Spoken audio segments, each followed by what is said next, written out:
자, 오늘 할 이야기는 우리가 퇴사를 하는 이유, 직장인들이 왜 퇴사를 하는지, 그 이유에 대해서 좀 이야기 드리려고 합니다. 크게 네 가지가 있을 것 같고, 첫 번째는 이제 일이 재미가 없는 경우, 두 번째는 내가 하는 그 일이 의미가 없는 일을 하는 경우, 세 번째는 이전에 비해서 성장하지 못하는 경우, 네 번째는 같이 함께 일하는 사람 그 관계에서 상처를 받는 경우, 이렇게 한 네 가지가 있을 것 같고, 첫 번째 일이 재미없는 경우는 자기가 하는 일이 너무나 많이 해봤기 때문에 약간의 어떤 도전적인 과제가 없고 그냥 비슷한 일을 계속 해왔던 경우, 그런 경우에는 사실은 너무나 쉽게 자기가 그 일을 해왔기 때문에 그거보다는 조금 높은 수준의 도전 과제 그리고 약간의 스트레스가 필요한 상황이고, 이런 거는 뭐 개인이 설정할 수도 있지만 사실은 그 회사에서 이 사람을 뽑았을 때 이 사람한테 적절한 어떤 과제 수행 능력, 그리고 이 사람이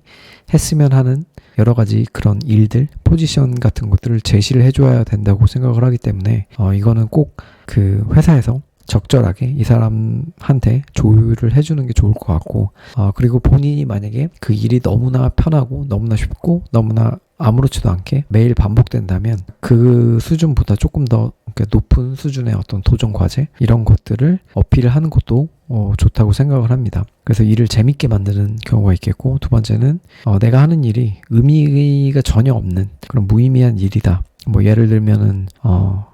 사행성이라든지 도박이라든지 어떤 내가 이 일을 함으로써 누군가의 삶에 해를 가하고 나쁜 일들을 뭔가 저지르는, 이제 그런 것들은 내가 그 일을 하면서 스스로 동기부여도 할 수 없고 누군가의 삶에 피해를 끼치는 일이기 때문에 그 일에 대한 존엄성 자체가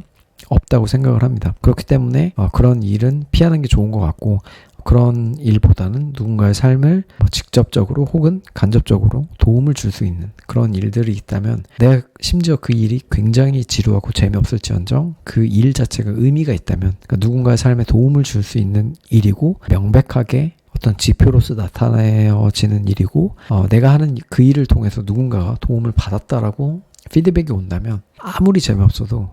그 일 자체가 의미가 있기 때문에 우리는 그 일을 굉장히 열심히 잘 할 수 있습니다. 그리고 세 번째는 성장하지 못하는 경우인데, 원래 인간은 이전에 비해서 계속해서 이전보다 조금 더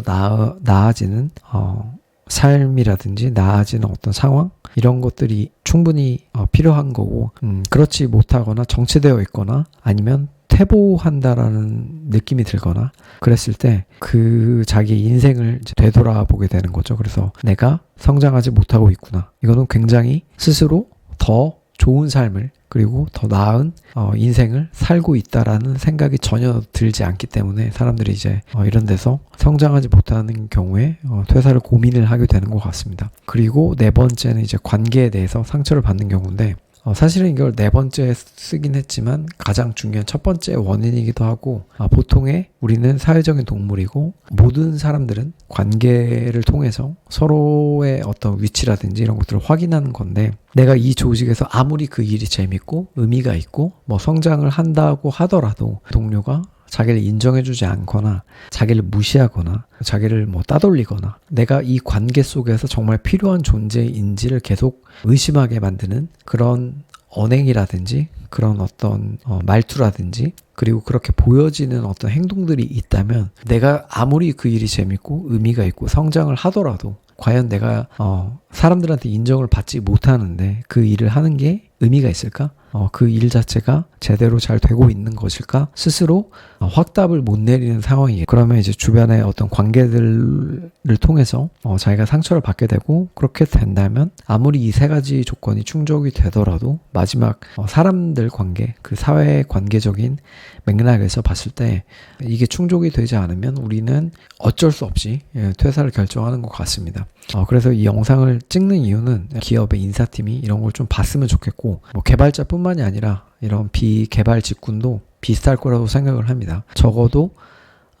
20, 30대 직장인들은 이런 것들에 대한 가치 부여를 굉장히 많이 하고, 그리고 실제 이 네 가지 케이스 중에 몇 가지 어떤 케이스들 때문에 회사를 결정하는 경우도 많이 봤기 때문에, 이제 회사 차원에서는 어떤 일들을 해야 되냐면 이 사람을 뽑았을 때 그 사람을 뽑았을 때 솔직하게 그 일 자체가 어떤 의미가 있고 우리 회사에 들어오게 되면 어떤 성장을 할 수 있고 그리고 그 일에 대해서 스스로 재미를 부여하고 능동적으로 일할 수 있는 환경 같은 것들을 조성을 해야 되고 그리고 사실은 이 관계라는 거는 회사가 원하는 인재상 같은 것들을 명확하게 명시를 하고 그에 준하는 사람들을 뽑아서 그거에 비슷한 사람들로 주변들을 채우면 평균적으로 그런 관계에 대해서 그렇게 나쁘게 이야기하는 사람도 적어지고 막 그렇게 막 특별하게 특출난 사람도 없는 그런 상황이 만들어질 수 있기 때문에 그런 관계에서 이렇게 상처를 받는 경우를 많이 회피할 수 있지 않을까 생각을 합니다. 그래서 그 인사팀이나 그 회사의 경영진들은 이런 것들을 좀 고려를 해서 자기랑 함께하는 개발자들이 아무리 뛰어난 사람이었지언정 누군가에게 상처를 주거나 스스로 뭔가 동기부여를 못하는 그런 사람을 뽑기보다는 조금은 실력이 떨어지더라도 서로가 으쌰으쌰 할 수 있고 스스로 동기부여도 하고 그 일에 의미부여를 하고 그 일을 해나가는 사람들로 채우게 되면 그 회사는 좋은 문화를 갖게 될 것이고 그 좋은 문화를 갖게 된다는 것은 이제 이 회사가 일하기 굉장히 좋은 회사라고 소문이 날 것이고 그렇게 되면 더 좋은 인재들이 모이지 않을까 하는 생각에서 영상을 찍게 되었습니다. 그래서 보통 그 이제 일이 굉장히 힘들어서 퇴사를 하는 경우보다는 스스로에 대한 성장, 동기부여, 의미부여 그리고 주변에서의 어떤 상처 이런 것 때문에 퇴사를 한다라고 저는 생각을 하고 이런 것들을 꼭 고려를 해서 그런 퇴사율이 높은 회사라면 이런 것들을 한 번쯤 되새겨보는 것도 좋다고 생각을 합니다. 끝까지 긴 영상 시청해 주셔서 감사하고 영상이 도움이 되었으면 좋아요 한 번씩 부탁드리겠습니다. 네, 오늘은 여기까지.